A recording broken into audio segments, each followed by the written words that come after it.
So how did the Springboks create history? By beating the All Blacks 43 points to 10 last night in Wellington.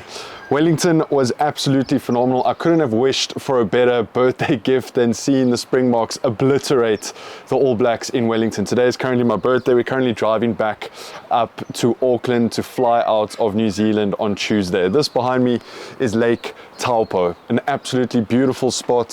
Thought we'd treat ourselves a little bit, book a nice place next to the lake, and it's absolutely phenomenal. New Zealand so far, over the last 2 weeks has been a once in a lifetime type of a trip. It's been on my bucket list for so long, and I'm so happy that we could come over here and cover Eden Park and cover what happened at Wellington. I feel really, really blessed, really privileged to be doing what we're doing, covering the Springboks, and that's thanks to every one of you that watches. So thank you so much for watching. Keep watching. We've got a lot of big things coming. I've got some big announcements coming up in the next month or two, so stay tuned for that. If you haven't, please hit that subscribe button, leave this video a like, and as always, drop your opinions on the game down below. So I've had some time to process it. I've read a lot of articles, I've interacted with people online, and I've kind of seen the sentiment that's been coming out of South Africa as well. I think we forget oftentimes how special the Springboks are to the country of South Africa, how much they do to bring our country together. We go from Eden Park, where people were very, very upset with the Springboks. You saw it online, people kind of lashing out at them because the Springboks are South Africa's pride. It's our pride and joy, and to see it kind of do a complete 180 because of the performance they put in against the All Blacks in Wellington is something truly special. That's why rugby and sport is so special, because it can bring a country like South Africa, who we have so many differences, we disagree on so many things, but there's one thing that we can agree on, and that is the Springboks. And that is, when the Springboks are winning, the country is in such a good place. And I think the players understand that. Rassie Erasmus mentioned that in his post-match press conference. Sia understands it, and the players really do understand it. And trust me, they see these videos that I make, they see the comments that you guys leave, they see people who put out what they think about the Springboks on a daily basis online. They see it all. Trust me, they see it. So they've had their backs up against the wall for the last week, and to sort of turn the tide around and beat the All Blacks how they did says a lot about them as people, says a lot about their character, and says about how much work they've really put into this team, and how much Rassie Erasmus and the coaching staff have trying to transition things and built into the Springbok game plan. Because we always talk about Springbok DNA rugby, of crashing it up, of keeping it nice and tight within the forwards. Last night we saw pure Tony ball. Tony Brown has come in as an attack coach, and we knew kind of where he was going to go with that, but to see it on display last night in the way we saw it was absolutely beautiful. I don't think the Springboks could have played any better. Yes, the first half we left a couple of opportunities on the table, but I think we set the tone. We were stretching the All Blacks so much in that first half, but by the time the second half came and sort of the last 10-20 minutes, I think the All Blacks were so out on their feet, and we were kind of clicking into the next gear, and that's kind of why we saw those 19 points be scored in the last 10 minutes of that game. We speak about Tony ball, we speak about this attacking brand of rugby. I want to speak about the players that were on that field and how much adversity we actually overcame in that game. There were so many injuries in that first half. Louis Diaker going off, Apelele Fassi, Ches and Colby eventually going off, Sasha going off. And we've seen times where that's happened and players had to reshuffle, and we've fallen apart in some of those scenarios, where last night it was completely different. People came onto the field, took ownership for the results, for how we want to play as a Springbok team, and the bench, and we call them the bomb squad, but it was a 5-3 split, not a traditional bomb squad, but we still refer to the bench as the bomb squad. They came on way earlier than I'm sure was planned, and they put in an absolute 10 out of 10 performance. To go and do that to the All Blacks with that many injuries.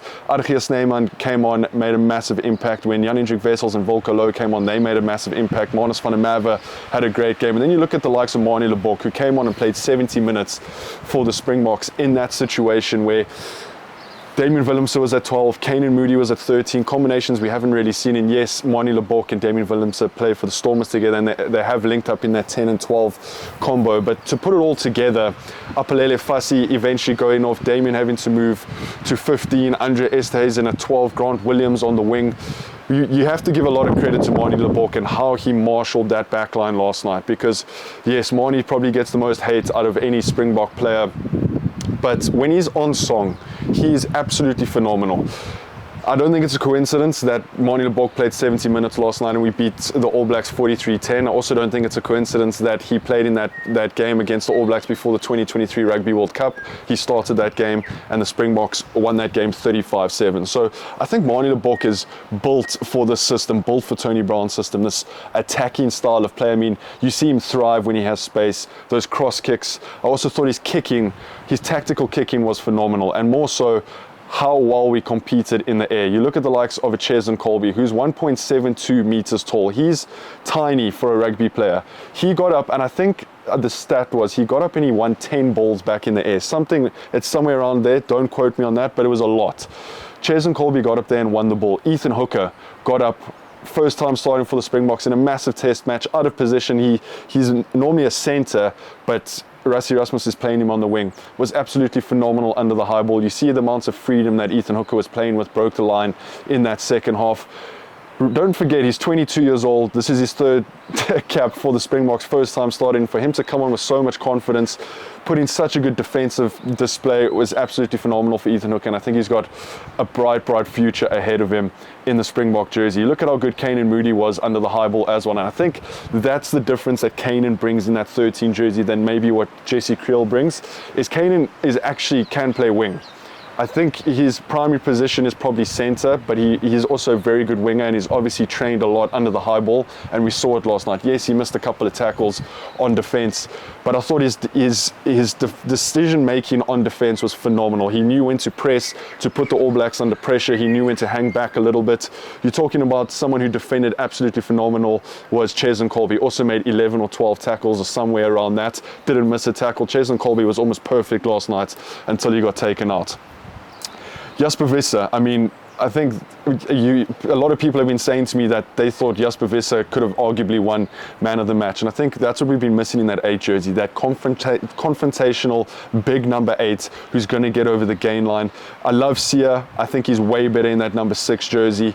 I think Jaspers are definitely our number 1 8 pick at the moment. I thought Sia also had everyone had a phenomenal game. Peter Steph du Toit was around the park, but obviously the man of the match, Damian Willemse, was absolutely phenomenal. And if you think about sort of the last 18 months of Damian Willemse's career in a Springbok jersey, he's been injured, maybe he hasn't been selected at times, and he came on that field and you could see the passion through his emotions after he scored that try. You can see how much that Springbok jersey means to him, and you can see sort of what he's been going through in sort of his personal capacity, because he exploded after he scored that try, and I don't think it was scoring against the All Blacks. I think it's everything that he's been through in sort of the last 18 months and kind of put his name back on the map and said, guys, don't forget about me. I've won 2 World Cups. I'm Damian Willemse. I'm one of the best rugby players on the planet, and he showed that. To be able to move from 12 to 15 so effortlessly, run that back line, I thought Damian Willemse reminded the world how good he is. The last thing I want to touch on from this game is that obviously the veterans in the team didn't play. Your Eben Etzebeth, your Handré Pollards, Willie Leroux, Damien Delende, Jesse Kriel.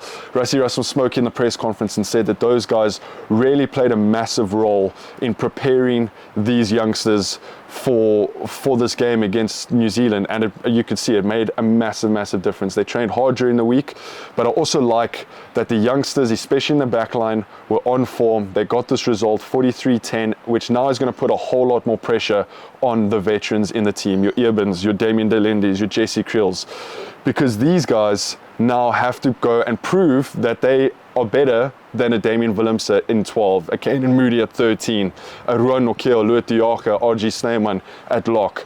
So it's going to elevate the veterans game even more, because now it's, yes, they are the veterans, yes, they have 80 plus, in some cases 120 caps, but it's Rassie Erasmus isn't going to pick you just because you have experience. You need to be on form and you need to fit the system that's being played. So I think that's probably the biggest positive that the Springboks can take out of that performance, is the fact that these older guys are now going to have to put in a massive shift to get back into the team and prove themselves, because the youngsters just showed them how it's done under so much adversity, injuries, after coming off an Eden Park loss. It's one of the most beautiful things I've ever seen in my life, and I'll never ever forget this birthday. The Rugby Championship is up for grabs. Each team has 2 wins, 2 losses. I think the permutations are we need to beat Argentina twice. We need to hope Australia lose once. But Australia, their next game is against New Zealand at Eden Park, and I would not be wanting to play the All Blacks next, because they are going to come out to prove a point. So I do think we are favoured at the moment, because we also play a game at home and then we play a game at a neutral venue, which is London, which is basically an advantage for South Africa, because that whole stadium is going to be packed with Saffers, where Australia and New Zealand are at a disadvantage, because Australia need to play away once and New Zealand need to play away once. So anything can obviously happen, and we've seen it throughout this Rugby Championship. I mean, the Springboks lost to Australia being 20 points up, but there's so many positive signs. I think we as Springbok supporters need to relish in this moment, because these types of moments don't come often. And yeah, it's just something truly special to be a South African at this moment in time, to be a Springbok supporter, and we should never forget that, and never forget how much that means to us. We should never take it for granted. I'm looking forward to the 2 Argentinian games. I'll be in Durban, so if you guys are going, let me know. Thank you so much for the support over the last 2 weeks. The channel is in such a good place at the moment, and like I say, there's some big announcements coming in the next month or 2, which I'm very, very excited to share with you guys. If you haven't, please hit that subscribe button, leave this video a like, drop your thoughts down in the comments. Thank you, New Zealand. Thank you, Springboks, and I'll see you guys in the next one. Take it easy. Peace.